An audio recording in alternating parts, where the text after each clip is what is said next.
estava bom. A ideia é falar um pouquinho, né, desse universo de banco de dados como serviço. A gente já viu um pouquinho a questão da OCI, né, como que está essa questão do Postgres dentro da Oracle, e confesso que eu fiquei um pouco chateado por a versão estar na 14 ainda, né? A gente está com a 17 no forno aí, saindo, se eu não me engano, em meados de agosto, que geralmente sai a versão, e eles estão ainda na 14, né? Então isso deu uma doidinha aí no coração, porque outros vendors, né? A AWS já está com a 16 disponível, e salvo engano é a 16.1 ainda, não saiu a 16.2 lá, mas eu acho que já está bem próximo, pelo tempo dela. A Azure está na 15 ainda também, mas, né, está quase na 16, já tem uma release para sair a 16. Então, esse do 14 eu confesso que eu fiquei um pouquinho triste. Mas vamos lá. A ideia da minha talk, ela é bem simples, tá?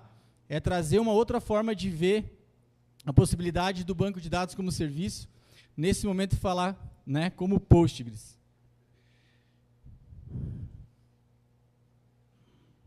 Teoricamente eu passei.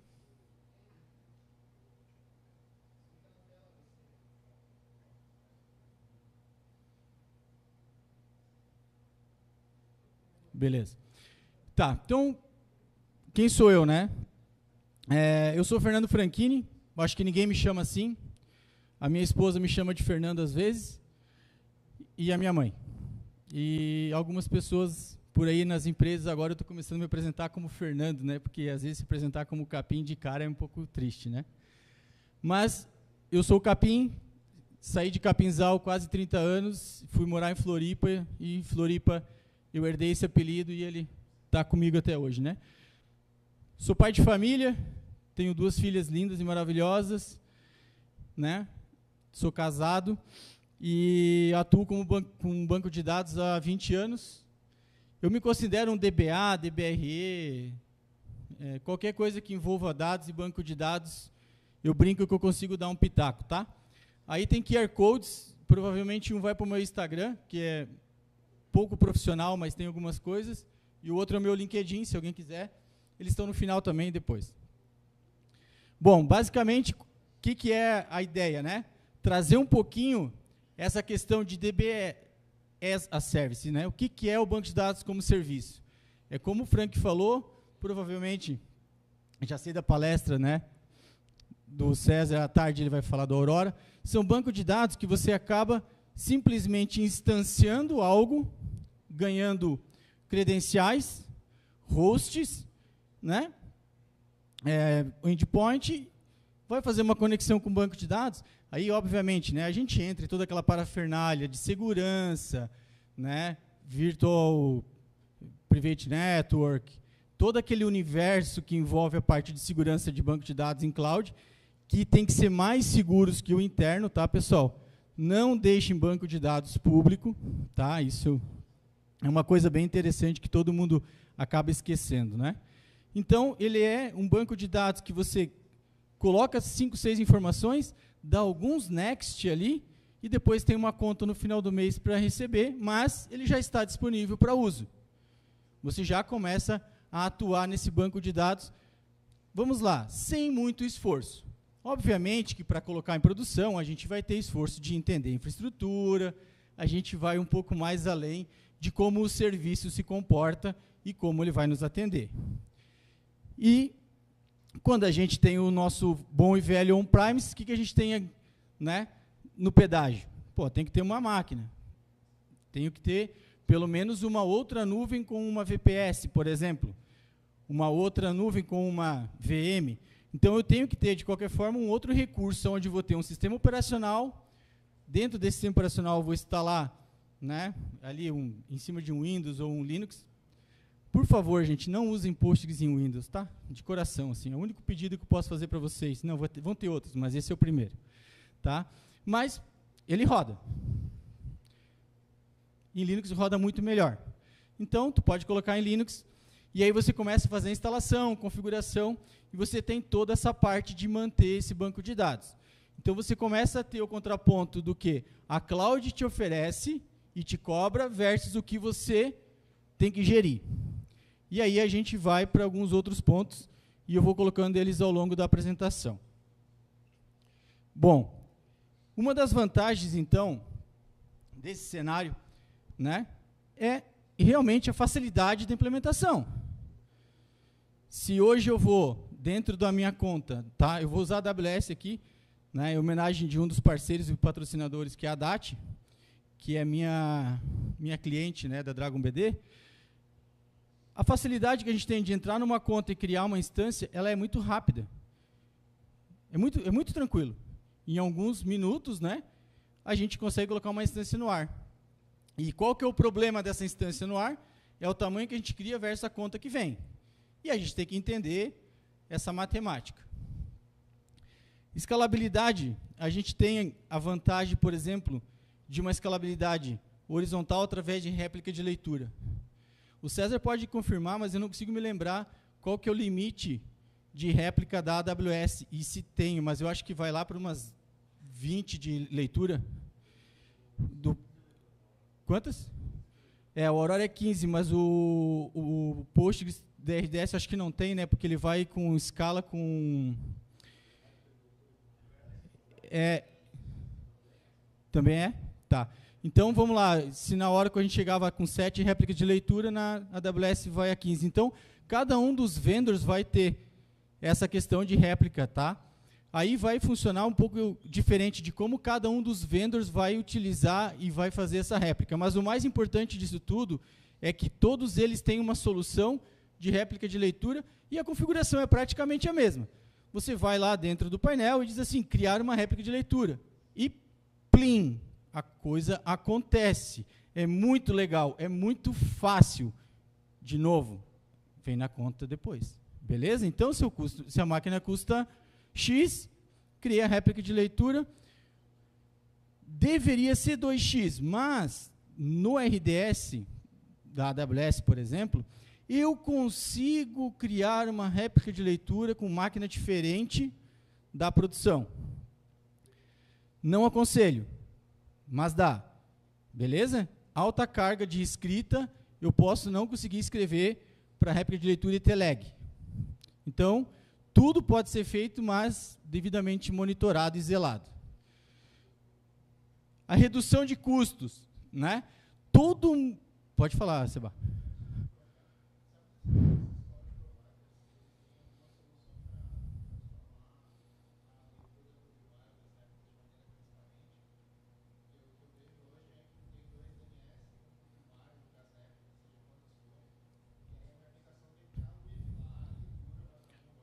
A RDS já tem um proxy, tá?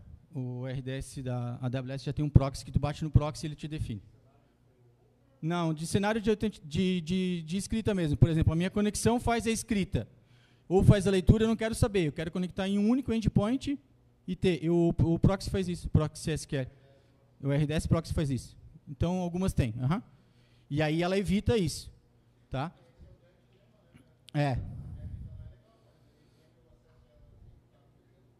Isso. Então, o RDS Proxy, no caso da AWS, ele consegue te atender nesse sentido. Tá? Esse eu já usei. O MySQL...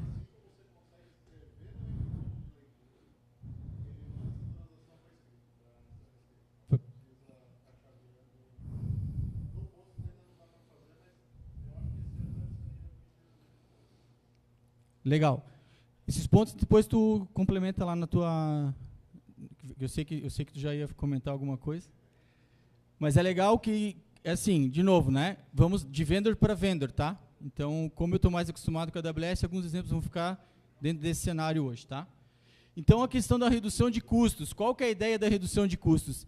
Todo mundo fala, vai para a cloud que reduz custo. Opa! Pode ser uma vantagem inicial, beleza? Não tenho dinheiro para comprar hardware.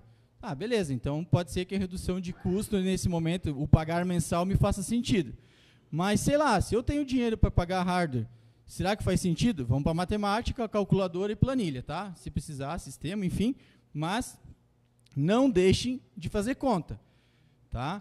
Eu adoro cloud, acho que eu vivo cloud já fazem 8 anos, porém, cara, pode ficar caro, tá? Bastante cuidado nessa hora.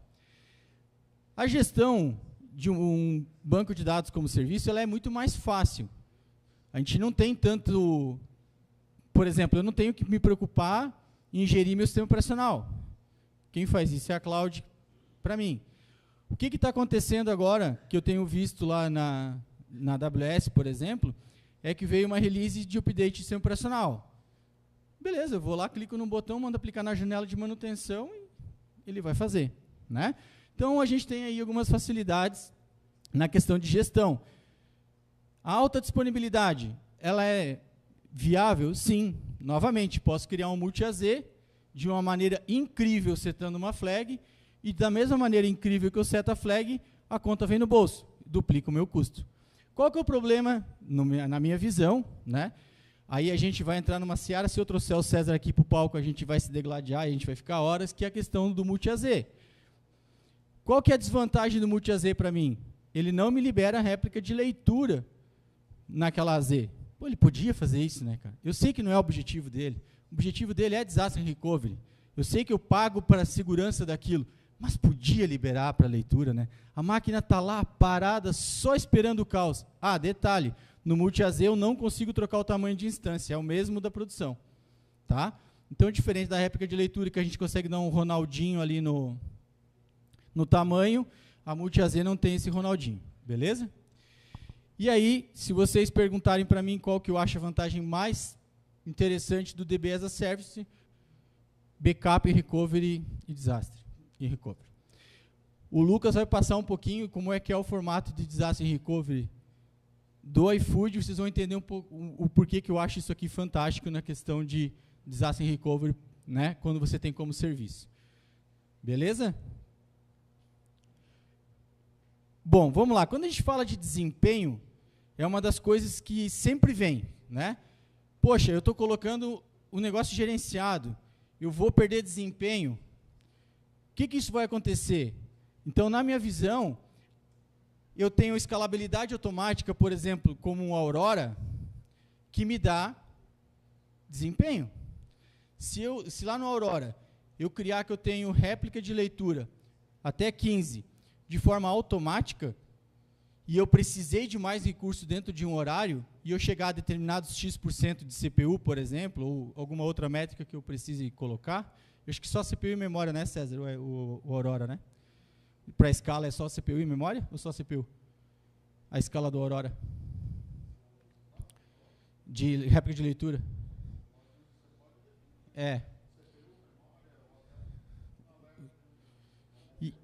Beleza. E aí, dentro desse horário comercial, então, vai acontecer o quê? Ele vai subir e descer conforme a necessidade. Então, isso me dá desempenho. Eu consigo também ter algumas otimizações, né, que são gerenciadas pela cloud. Então, eu consigo tirar um pouco da responsabilidade do DBA, e aí o que eu mais vejo é que muitas empresas que têm e que estão como serviço, elas não têm mais a preocupação, hoje eu preciso de um DBA na minha empresa para manter o banco de dados. Né? Aí eles vão lá, às vezes, e contratam a DragonDB para poder ajudar na performance de como está sendo usado, mas não para se preocupar com o gerenciamento da infraestrutura de banco dele. Né? Aí a desvantagem que a gente pode ter? Alguma coisa de latência, né? Então eu posso começar a querer economizar financeiramente, começar a colocar minhas aplicações lá para o norte da Virgínia, que é bem comum, e eu começo a ter um pouquinho de latência, né, se os meus usuários estiverem concentrados em algumas regiões, né, distante do eixo Rio-São Paulo. Então, a gente começa a ter um pouquinho nesse sentido. E o controle também, a parte de limitação. O que eu quero dizer com isso? Né? Eu não tenho... nesse universo de Postgres, quem é, né, os DBA aí, o Sebastião, que é um grande exemplo disso, o próprio Raul, que gostam de uma tela preta, o Jonas também, eles têm uma paixão por fazer um acesso no SO que é surreal. E isso dá uma limitação muito grande, né? Como o Frank colocou aqui, a OCI tem esse detalhe, assim como a GCP, assim como a AWS, todos os vendors não te deixam acessar, né, o sistema operacional para poder atuar dentro da instância.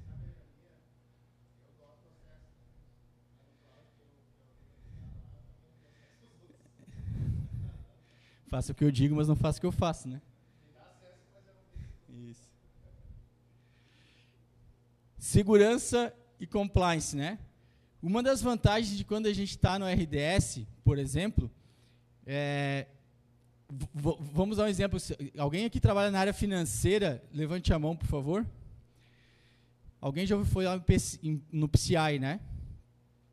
Se você vai atender requisições do PCI, que é uma da certificação para a área financeira, é o caos. Vantagem de você estar dentro de uma arquitetura, por exemplo, na AWS, com RDS, ou GCP e etc., você já começa a ter algumas conformidades nesse sentido, tá? Então, é algo que fica muito implícito e ajuda, assim, bastante, tá? Eu estou participando agora de um projeto onde o banco de dados como serviço vai rodar na Azure e alguns pontos bem importantes eram criptografia em repouso e criptografia em trânsito. São coisas que são bem simples de se implementar, né, e um pouquinho diferente na Azure versus a AWS, que na Azure a criptografia em repouso ela já vem por padrão habilitada. Na AWS eu tenho que habilitar. E a segurança, né? Se você não colocar acesso público, é certeza que ninguém acessa, nem você mesmo. Então você tem que ir lá dentro de uma regra dizer que você vai precisar de um acesso àquela instância. Então essa eu considero também uma das vantagens bem importantes. Riscos dentro desse processo, né? Eu não quis colocar como uma desvantagem porque eu não cheguei a achar desvantagem dentro desse cenário. Então eu trouxe uma ideia de riscos, né? Basicamente que é o quê? Eu tenho a responsabilidade compartilhada. Isso é um risco? É. Eu vou dar um exemplo para vocês. Eu tenho um cliente e ele roda numa nuvem, não vou falar o cliente, nem a nuvem, e a gente foi reiniciar uma máquina de Postgres como serviço. A gente reiniciou a primeira vez, ela levou 2 horas e 15 para voltar, e a segunda vez 1 hora e 45. Vocês conseguem imaginar uma operação parada por 2 horas e 15, seja qual for em horário comercial? Tá? O resto eu deixo para a cabeça de vocês podem pensar o que vocês quiserem, mas o jurídico trabalhou bastante, tá? Eu só posso falar isso para vocês. Então, isso era um problema que eu e o CTO conversando, né, com mais 2 pessoas da empresa, cara, a gente não sabe o que está acontecendo, porque em log tu não vê, cara, tu tá cego, tu tá, né, esperando que alguém na outra ponta pegue um chamado numa fila de sabe lá Deus quantos chamados e diga assim, nossa, isso aqui é urgente, olha, os caras estão, nossa, parou metade da operação do Brasil de uma empresa, mas está tudo bem, né? Em algum momento vai voltar. É triste, foi bem difícil, foram alguns dias bem insanos, mas essa é a responsabilidade compartilhada. Se fosse uma VM sua ou uma máquina sua, que fosse até física, tivesse algum problema, você teria pelo menos acesso a saber o que estava acontecendo, que fosse a tela preta, né, que a gente precisaria aí nesse cenário. E aí, um risco que é muito alto, que ele fica oculto e as pessoas às vezes esquecem que é o que? LGPD. Mas, poxa, o que tem a ver LGPD com... Peguem um banco de dados, né? Eu vi algumas pessoas com quem eu trabalhei, de uma empresa aqui de Blumenau que trabalha com ponto, com carteiras assinadas e etc. Peguem um dado de uma pessoa dessas e coloquem na Norte da Virgínia para vocês verem o problema que a gente tem nisso, né? Porque não pode. Dados de pessoa física, jurídica, que são regidos pela LGPD, não podem ser armazenados fora do país. Se vocês não sabiam, esse é um ponto bem crítico que às vezes as pessoas esquecem. Nem na base de homologação, que às vezes o cara cria na Norte da Virgínia que é mais barato, por exemplo. Tome cuidado, beleza? Então esse é um risco que às vezes as pessoas esquecem, tá? A gente sair de algum... Eu uso a LGPD, que ela é a mais simples, tá? Porque, obviamente, eu não conheço outras, a LGPD eu conheço um pouquinho mais. Mas deve ter outras tributárias, fiscais, etc., que devem seguir a mesma linha, beleza? Bom, nem tudo são flores, mas eu considero que 90% do DBS é flor, é legal. Mas vamos lá, eu dependo muito da cloud. Como eu dei o exemplo daquela cloud ali, que aconteceu esse infortuito por 2 vezes seguidas, na mesma instância, coincidentemente. e a gente teve problema 2 vezes, né? E eu dependia só deles. Não tinha o que a gente fizesse que a gente conseguisse. Então, o que a gente precisa nesse cenário?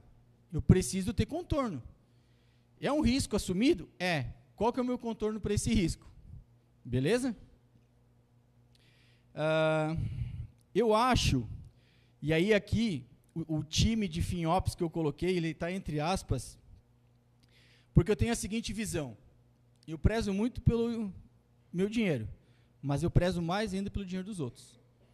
Então, sempre que eu vou subir uma máquina, subir uma instância, ou aumentar o tamanho dessa instância, eu tenho que ter a plena certeza que eu já desgastei tudo o que eu podia, já escovei todos os bits que eu podia, para não precisar fazer isso. E aí, quando eu falo time de FinOps, às vezes é uma pessoa, às vezes é todo mundo ter essa responsabilidade compartilhada de FinOps, tá? FinOps, para quem não conhece muito bem o termo, nada mais, nada menos que o financeiro da operação na cloud ali, né? Tudo que custa dinheiro, né? O Frank deu um exemplo aqui há pouco sobre a questão de economizar, né? A questão de disco, de armazenamento. Por quê? Porque na réplica de leitura deles lá não se paga. Bom, na AWS se paga, na GCP se paga. Então, é entender esse fluxo. E aonde o FinOps deve atuar? Cara, se eu liguei uma máquina e ela foi para teste, lembra que ela tem que desligar. E se é um RDS, né, por exemplo, que é o nosso foco aqui, aí seja ele Postgres, MySQL ou qualquer um, se você desligar ele hoje e falar, não, beleza, desliguei, em 7 dias ele religa, tá, gente? Então, assim, o FinOps deve ser feito todo dia, o tempo todo, por todas as pessoas que têm acesso a qualquer conta na cloud, tá? Isso é uma visão minha, beleza? Cara, alguém deve ter escrito isso em algum lugar, obviamente, porque para mim é muito simples, mas é uma coisa que eu prego bastante por todos os lugares que eu passo, que eu falo, em relação a dinheiro dos outros, tá? Opa! Gastos ocultos, né? Eu gosto bastante dessa frase, né? Por quê? Eu vou ainda dar o exemplo da AWS. Inbound e outbound, se você não configurar bem as Virtual Private Network, os endpoints e essas coisas, você acaba não fazendo a tua parte de infraestrutura rodar corretamente, você pode acabar saindo pela internet para fazer uma demanda e voltar pela internet e acabar pagando inbound e outbound de graça. Se talvez você fizer um peering, alguma outra tecnologia ali de comunicação, que pode ser que evite ou diminua esse custo. Então, você tem uma gestão de arquitetura, que seja de banco de dados, ou até onde que roda esse banco de dados, né, que também pode acabar aí tendo algum custo oculto. Tá? E aí, caímos, como eu tenho custo oculto, ele pode se tornar um custo variável. Então, às vezes, né, voltamos para o exemplo do Aurora. Se eu tenho um impacto na minha aplicação, que eu faço um scale-up e um scale-down muito rápido dele, e eu acabe tendo que ligar muita máquina e desligar muita máquina, eu posso estar gerando um custo muito grande, né, dessas máquinas ficarem ligadas por muito tempo. Por quê? Porque às vezes a minha aplicação não está bem escrita, não estou utilizando o banco de dados da melhor forma. E aí acaba que a gente penaliza o banco de dados, consequentemente, a gente começa a ter esse nosso custo bem variável. Tá? Então, principalmente quando a gente está utilizando algum recurso como serviço que é mais volátil em termos de custo, ele ainda tem, né, essa desvantagem, você tem que controlar bem. Bom, vamos lá. Cuidados e boas práticas. O primeiro, para mim, é o mais difícil de todos. Se alguém aqui começar um projeto e saber da capacidade que ele vai precisar de infraestrutura de banco, por exemplo, que é o nosso cenário aqui, que ele vai usar, está de parabéns, porque é difícil. A gente vai descobrir no primeiro mês, segundo mês, quando estabilizar, quando o meu número de usuários começar a chegar naquela expectativa. Mas o planejamento disso, ele tem que ser estimado. Por isso que é uma estimativa. E se a gente errar, está tudo bem. Vamos aprender para o próximo, porque se fosse para acertar, a gente faria assertiva, não estimativa. Tá? Gestão de custos. Vou voltar a falar em FinOps. É extremamente importante que alguém olhe para a conta, para que alguém saiba o quanto aquele banco de dados está onerando financeiramente o projeto. O quanto aquele banco de dados, né, a gente tem uma dificuldade, por exemplo, que eu vejo bastante, é o seguinte: a minha aplicação roda, eu tenho 5 aplicações que apontam para o mesmo banco de dados, eu preciso precificar a minha aplicação, só que eu não consigo dizer quanto que daqueles 5 aplicações usam de um único RDS, por exemplo. Quantos por cento, né? Então, eu tenho essa dificuldade de precificação. Então, é extremamente importante que a gente fique de olho nesse cenário, para que a gente consiga ter, né, uma resposta para o nosso departamento de vendas ali, o quanto o nosso software custa em termos de infraestrutura, né, nesse momento voltado para banco de dados, para que a gente possa dar um norte e saber se aquilo é factível ou não, se o projeto não está dando prejuízo e alguém não sabe, né? E uma outra coisa bem importante, eu tenho visto por aí, e não foi pouco, tá? Esses dias eu trunquei uma tabela de 15 tera. Ela era uma tabela de auditoria, e eu fiz uma aposta que ninguém usava aquela tabela de auditoria. Aí veio o CEO, não sei quem, não, a gente usa essa tabela. Eu falei, não usa? Usa? A gente faz esse relatório. Eu falei, não usa? Não tem um índice na tabela? Como é que você está usando essa tabela? Ela não te retorna. Aí eles foram ver que tinha a auditoria da auditoria. E que e no final das contas tinha 3 tabelas de auditoria. E aquela era a última. E eu fui perguntar por que ela era gravada. Tá? A solicitação foi que eu fizesse um dump da tabela, porque ia precisar um dia fazer um restore. Cara, eu não vou fazer um dump de 15 tera. Aí a vantagem do RDS, eu criei um snapshot. Só eu sei que eu criei um snapshot. E eu falei, fiz o dump. Fui lá e trunquei a tabela. Mas tu guarda 3 meses. Falei, não, vou guardar 3 meses, pode deixar. Nunca souberam que os 3 meses não estavam lá. Porque nunca vão usar. E eu descobri esses dias, já está com 1.5 tera de novo. Beleza? Então, são coisas... detalhe, que é mais importante disso tudo. Eu não tenho como diminuir o disco. Então, aquele disco daquela instância que é 15 tera, ele vai pagar 15 tera para o resto da vida. Mas eu tive economia? Tive, no backup. O backup, ele não usa 15 tera. Então, eu acabei tendo, sim, uma economia, porque aquela instância está com backup de 7 dias, então ele paga praticamente 6 dias. Então, eu consegui ainda ter uma economia, mas eu teria uma economia maior se eu fizer dump e restore de tudo e tal, não sei o quê, porque eu tive que diminuir o disco.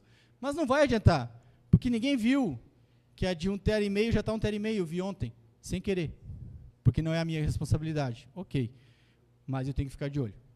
Fechou? Então, o FinOps é extremamente importante, tá? Se vocês guardarem 2, 3 coisinhas aqui de hoje, e uma delas for FinOps, que é o dinheiro dos outros, eu vou ficar bem feliz. Apesar de não ser o meu, mas ficarei feliz pelo chefe de vocês. Escolha da cloud. É extremamente desafiante a cloud. E daí o que vai acontecer com isso? Se a gente focar só no banco de dados, eu consigo migrar de cloud só meu banco de dados? Sim. Consigo fazer. Tem alternativas, tem ferramentas, né? O próprio Golden Gate que o Frank acabou de comentar, eu tenho alternativas. O problema que eu falo de você escolher bem a cloud é que você acaba não deixando só o banco de dados na cloud, tu vai levar toda a tua infraestrutura. E aí você começa a colocar outras coisas. Daqui a pouco entra um Redis como serviço, daqui a pouco entra não sei o que como serviço, mas não sei quem como serviço. E aí começa a usar a fila como serviço, e aí começa a usar o que como serviço. Aí quando a gente vê, né, a gente acabou não escolhendo uma cloud que nos atenda da maneira que a gente precisa, e aí acaba tendo, entre aspas, aí um pequeno revés, né? Ter que voltar e olhar isso de outra forma, tá? Então, é difícil a escolha? Sim, é difícil. Se fosse fácil, né? Tinha um monte de gente explicando como faz, mas é bem difícil, então ninguém fala. A segurança dos dados, tá? Não adianta a gente ter o banco de dados, seja ele como serviço, seja ele instalado na máquina, em VPS, não importa. Se a gente não tiver segurança de acesso, que a gente cuide quem é que tem permissões, Né? Eu fiz uma talk ano passado por uns alunos de uma universidade lá de Florianópolis, e uma das coisas que eu falei para eles, assim, se um dia alguém perguntar se você quer acesso ao banco de dados, tu pergunta assim, eu posso não ter acesso ao banco de dados do cara? Como assim? Eu falei, melhor não ter. Melhor não ver nada, não acessar nada. Assim tu não deleta nada de ninguém, tu não apaga nada de ninguém, tu não faz um select errado, tu não derruba o banco, tu não dá trabalho para o DBA, tu não tem que voltar a backup. Né? Então, assim, um desenvolvedor ele realmente tem que ter acesso ao banco de dados de produção? Cara, honestamente, não. Não. Se alguém um dia quiser assim, quer ter, não quero, não preciso, não é minha responsabilidade. Meu negócio que eu preciso testar e fazer é o meu banco de desenvolvimento. Lá eu quebro, faço, dou pirueta, destruo, dropo, crio de novo. Hoje em dia, né, as ferramentas de desenvolvimento já criam o banco desde zero, tudo do início. Então, assim, a segurança de dados, seja em qualquer lugar, tá? Tomem bastante cuidado, beleza? Isso é bem importante mesmo, é onde que vaza uma informação, né? A gente fala muito em ataque. Muitos dos ataques estão sendo providenciados internos, as pessoas estão recebendo os links para clicar e a empresa ser invadida, recebendo dinheiro para isso. E o banco de dados, se alguém tiver acesso, o cara vai te oferecer alguns reais, como já aconteceu comigo, né, a abordagem no Telegram, aí hoje já deu uma diminuída, mas há uns anos atrás, aí uns 3 anos atrás, a abordagem para comprar a base de dados teve uma época que virou uma febre. Aí. A gente tem um grupo de amigos lá, a gente comentou, 4, 5 tinham recebido também. Né? A gente tem um grupo do Telegram, do Postgres, que tem mais de 3.500 hoje, eu acho, participantes, então é um lugar que os e-mails, os contatos do Telegram ficam públicos ali, então as pessoas procuram mesmo. Então, esse detalhe de não ter acesso, às vezes, é melhor, tá? Então, a segurança, eu sempre falo que ela é responsabilidade de todo mundo. Quem deu acesso é o maior responsável? Sim, mas quem acessa também é. Não esqueçam disso, tá? E aí, quando a gente fala de um outro ponto importante, tá? Alta disponibilidade e a recuperação, tá? O que é essa recuperação? Disaster Recovery. O que é Disaster Recovery? O Lucas vai falar um pouco mais a fundo sobre isso à tarde. Então, eu não vou dar spoiler, vou deixar que o Lucas entre nesse assunto, porque é muito legal a palestra dele. Tá? Então, já vou fazer o jabá aqui, né? Já que ele me deu carona para vir, eu preciso de carona para voltar, eu tenho que fazer o meio de campo, entendeu? Senão vai dar ruim para mim. Né? Vou ter que voltar de busão. Então, alta disponibilidade, a gente pode ter controle, mas a gente pode não ter controle porque a gente depende da cloud. Mas a gente tem que estar sempre com ele no radar. Beleza? E uma coisa assim, ó, eu ouvi isso, tá? Foi de um menino que trabalha na DAT, e foi muito legal quando ele usou essa frase, e para mim, né, que acho que define bem certinho. O que é na nuvem e o que é da nuvem. Né? Na nuvem roda em qualquer VPS, qualquer coisa que está na nuvem, que é uma máquina que não é física, que não está no teu data center. E da nuvem quando tu roda em algo dela. O RDS, o Aurora, o OCI Postgres. Né? Então, são os serviços que ela te fornece. Beleza. Tem um QR Code aqui, para quem quer sair um pouco desse universo, de não ter a tela preta e ter um pouquinho mais, assim, esse QR Code ele leva para uma plataforma da Saving Cloud, que é meu cliente, eu sou parceiro Postgres deles, que ela funciona um pouquinho diferente. Ela te dá algumas coisas, algumas facilidades em relação à criação de serviço, e ela te deixa também ter acesso ao sistema operacional. Você consegue pedir acesso de root, então você consegue ter acesso só, porém, aí a questão de backup, ele acaba sendo tua também. Então, o backup deles não é tão automatizado, acaba você tendo que trazer essa responsabilidade. De novo, né? Não tem ônus e bônus. O cara te dá mais liberdade e alguma coisinha falta. Então, dentro desse cenário, se alguém quiser fazer algum teste lá, tem um crédito, entre em contato, vai abrir aí um WhatsApp, podem falar com o Marcos lá, ele vai liberar um acesso para vocês poderem testarem, e vai ser bem legal para vocês conhecerem um outro universo que tem aí também dentro do mercado, tá?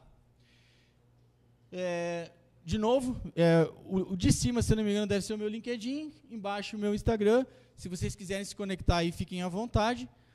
E eu acho que o que eu tenho para passar para vocês é isso. Se vocês tiverem perguntas, agora é a hora, ou se não, à tarde também eu estarei aqui.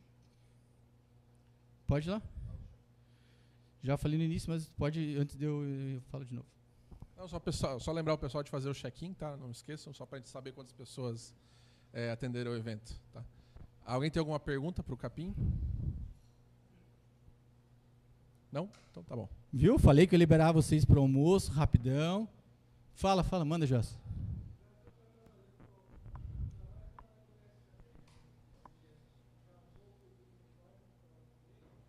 Não. Porque como é que funciona hoje dentro da AWS, tá? Eu trabalho com um vendor que é a DAT. Então a DAT faz toda a gestão do recurso. Então tudo que envolve praticamente a infraestrutura do recurso da instância é praticamente o time tech deles, é toda a parte de infraestrutura e tal. Eu entro mais na linha do análise de tuning, performance, arquitetura, entendeu? Mais no funcionamento do banco. Vamos brincar assim, do banco para dentro. Daí para baixo da infraestrutura ainda fica lá com eles. Então, algumas coisas eu faço, algumas coisas eles fazem, algumas coisas eu acompanho. Então, parte de security group, peer, VPC, cara, eu só sei que existe. Essa parte toda eles já me entregam, entre aspas, tudo pronto, já performado, desenhado e tal. Inclusive segregação de conta, ter conta de desenvolvimento, ter conta de homologação, ter tudo conta diferente, entendeu? Comprometer uma conta, não comprometo outra. Então, essa parte toda de arquitetura mesmo, daí fica praticamente com eles, assim. Mas eu vou mais no dia a dia ali na operação mesmo. Mais alguma coisa? Então, antes de encerrar, tá? Quero agradecer aqui aos patrocinadores, que eu acho que é bem importante, tá? A DAT, então, que é a empresa aqui de Blumenau, a Percona, tá? Que infelizmente o Charlie não pôde estar aqui presente para representar, mas o nosso abraço e o agradecimento. A Timescale, através, né, do Jonatas e do Seba. E a Dragon BD, que sou eu mesmo, né? Eu brinco que é uma eu presa. E se vocês precisarem de qualquer coisa, aí estou à disposição. Obrigado.